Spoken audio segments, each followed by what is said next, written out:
Marissa Armas, one of the others first to get to the scene of that blast this afternoon. She is still there tonight. Good evening to you. I know you've been able to talk to a fair amount of people who were around when it happened, especially. What have they shared with you?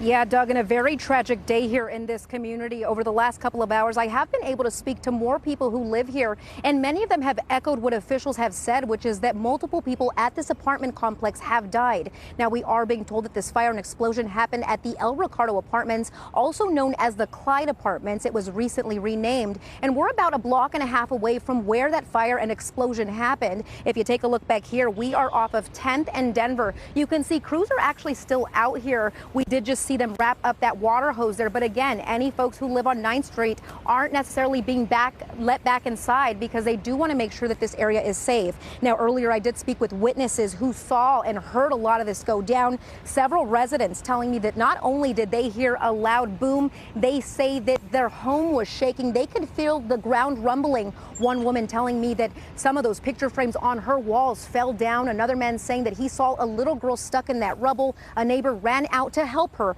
And another neighbor telling me that he saw a woman who was stuck in that debris and no one was able to get to her. Here's more on what they have to say.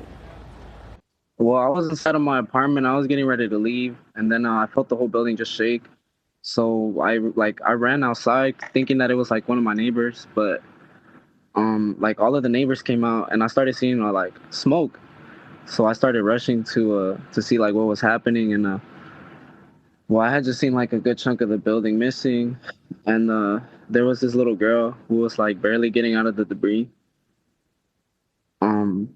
And after that, the fire just started spreading, and it started getting worse. So I felt like a big boom. There was not one, but there was two of them.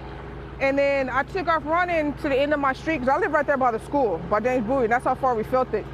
And then I got my car, came down here. There was multiple injuries.